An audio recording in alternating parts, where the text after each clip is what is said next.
Y dando vueltas, sobre todo desde el punto de vista económico, cómo financiar los programas, qué dicen estos programas en términos económicos, cómo financiar también los temas sociales. Por eso quisimos armar nuestro propio debate esta noche con representantes del área económica de ambos comandos. Nos acompañan Felipe Morandé del comando de Evelyn Matei y Alejandro Mico del comando de Michelle Bachelet. Muchas gracias por estar con nosotros hoy. Encantado. Gracias a ustedes. Primero, y ojalá si lo podemos explicar en breve, Alejandro y luego Felipe, ¿cuánto cuesta el programa de su candidata y cómo se financia? El programa cuesta 15.000 millones de dólares en el periodo de 4 años. ¿Cómo se financia esto? Se financia a partir del crecimiento económico que genera recursos adicionales, tiene una reforma tributaria muy importante, donde elementos de la reforma tributaria vienen por el lado de reducir elusión y evasión, y por otro lado tenemos un aumento de la carga tributaria más propiamente tal, con aumento de algunas tasas y de la base de tributación. De esa forma vamos a financiar el programa de gobierno durante estos 4 años. Sí. ¿Cuánto cuesta y cómo se financia? Bueno, el programa nuestro, incluyendo las medidas que fueron anunciadas hace una semana atrás, tiene un costo neto del orden de 16.500 millones de dólares. Y este se financia, una parte con crecimiento económico, como explicaba Joaquín Lavín. También compartimos con el comando de Bachelet la idea de reducir la evasión y la elusión. Estamos también promoviendo una reasignación de gasto al interior del gobierno. Y también estamos usando la posibilidad de extender la meta de un 1% de déficit estructural por 4 años más. Quedémonos en esa cifra que hoy día generó controversia. Bachelet dijo que costaba 20.000 millones de dólares su programa, que es la cifra que apareció en la prensa, citada en todas partes, como la cifra que usted había dado al momento de presentar el programa. ¿Se equivocó usted cuando dio esa cifra? No hay ninguna equivocación. ¿Ya? Lo que pasa es que los 20.000 millones son tomando en cuenta estas reasignaciones de gasto, que son del orden de 3.500, porque lo ponemos además como una meta a conseguir, ¿no es cierto? Es una política de buena gestión estatal. Y entonces si uno saca 3.500 millones porque son programas que están mal evaluados y los agrega de nuevo para efectos de programas nuevos, en términos netos estamos hablando de 16.500 millones de dólares. Alejandro. A ver, obviamente siempre en los programas de gobierno o cuando uno entra al gobierno se hacen reasignaciones y obviamente siempre se tratan de eliminar los malos programas que hay para invertirlos en los nuevos. Lo que nosotros estamos planteando de estos 15.000 millones son lo que tenemos que aumentar al erario de tal forma de tener que estas reformas tan importantes y tan profundas que queremos hacer, por ejemplo en educación, tengan un financiamiento permanente y que no estén bajo el vaivén de fluctuaciones de cosas tan volátiles como el precio del cobre. Por eso nos interesa tanto enfatizar que para hacer una reforma responsable que aumente esta cantidad de recursos al gobierno, al Estado, se requiere hacer una reforma tributaria que permita tener estos ingresos en forma permanente. Nos queda claro que Michelle Bachelet, si llega a la presidencia, va a hacer una reforma tributaria. Si Evelyn Matei llega a la presidencia, ¿va a hacer una reforma tributaria o no? Nuestro planteamiento es que en lo esencial no es necesario hacer una reforma tributaria por ahora.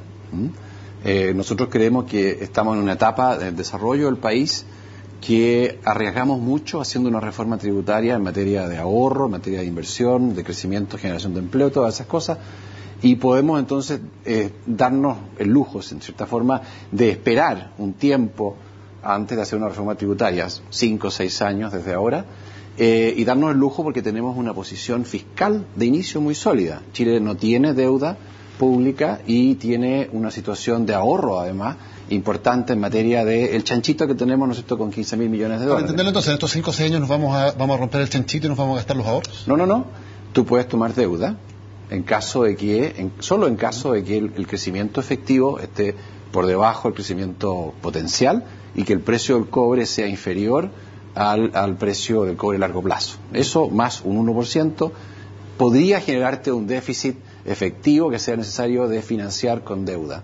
Pero en circunstancias diferentes, en que la economía mundial, por ejemplo, repunte, yo creo que así lo va a hacer a partir del año 2015, podríamos tener una situación perfectamente superavitaria desde el punto de vista fiscal y aún así tener recursos disponibles desde un punto de vista de este presupuesto de tendencia. Alejandro, el comando de Evelyn Matei tiene un programa que cuesta más plata que el de ustedes y dice que se puede financiar sin hacer reforma tributaria. ¿Están sacando mal la cuenta en el comando de Bachelet? A ver, 2 cosas. Creo que aquí hay un tema y que hemos sido siempre bastante majaderos, y no solamente en esta oportunidad, sino que ha sido siempre la tradición de la concertación y ahora de la nueva mayoría de decir, ¿saben qué? Si yo quiero hacer un programa que requiere recursos en forma permanente, como es la reforma de educación, que requiere del orden de 2 puntos del PIB, como es los temas de salud, se requiere tener ingresos permanentes. No creemos que sea bueno estar financiando este tipo de programas con deuda en forma permanente.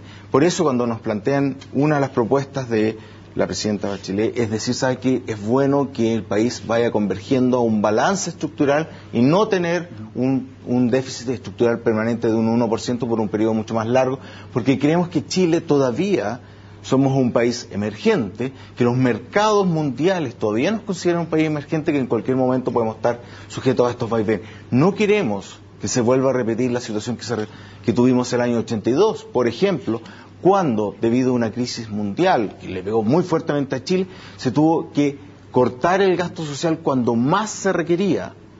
Para no enfrentar ese tipo de situación, es necesario que los gastos estructurales del país estén financiados con platas estructurales. Felipe, ¿no es lógico pensar que a gastos permanentes también ingresos permanentes, como dice Alejandro?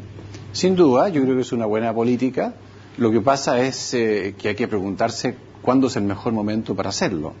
Nosotros estamos planteando que el mejor momento para hacerlo es cuando el país tenga un ingreso per cápita de $30.000 y podamos sentirnos con la tranquilidad de que si hacemos una reforma tributaria no vamos a terminar ahogando a las pymes y desestimulando el ahorro que ellas hacen hoy día, y que es una fuente de inversión y de trabajo y de crecimiento para la economía. Entonces es un tema de tiempo más que nada, y de no correr el riesgo de quedarnos entrampados en este ingreso medio que tenemos en la actualidad. Por lo que entiendo entonces, ambos están de acuerdo en que hay que hacer una reforma tributaria, con la diferencia de cuándo hacerla.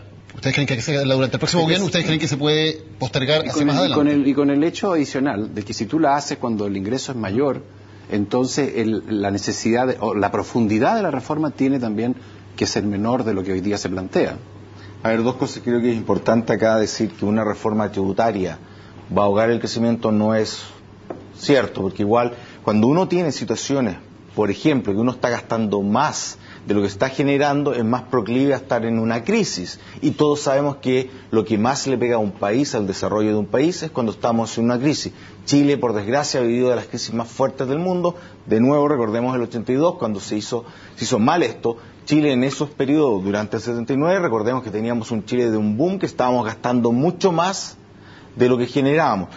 Obviamente no estamos en esa situación de ahora. Mi punto es, pero bueno, al final del día lo que necesitamos hoy día es tener una situación donde digamos, saben que como país queremos gastar más en bienes públicos. Sí, queremos, y eso necesitamos financiarlo para ser responsables, para no tener que caer nuevamente en situaciones como de crisis, donde pueda tener situaciones donde por alguna razón me corten el financiamiento. Quiero tener ingresos permanentes. ¿Me va a frenar eso el crecimiento? La verdad que los números y los estudios internacionales te dicen que, dada la carga tributaria chilena hoy día, subirla 3 puntos nos dejaría en los promedios de los países de la OECD cuando tenían nuestro nivel de desarrollo, y además todos los economistas te plantean que si uno utiliza esos recursos en educación, en recursos humanos, eso no genera una caída en el crecimiento, sino que la puede hasta potenciar. Y eso es hoy día el punto clave. El punto es que ¿para qué correr ese riesgo si no es necesario? Yo creo que la propuesta que hace Michelle Bachelet en orden a cambiar la base sobre la cual se calculan los impuestos a la renta es muy peligrosa. Es definitivamente peligrosa, especialmente para las pequeñas y medianas empresas.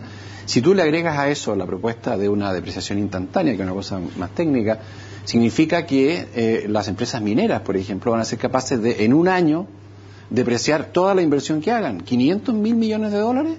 No. Perfectamente. ¿Y eso qué va a significar? Que el Estado, en vez de recaudar más recursos, va a recaudar menos. Entonces son cuestiones que traen un riesgo y un peligro enorme para la estabilidad económica del país. Entonces, ¿para qué hacerlo si no es necesario?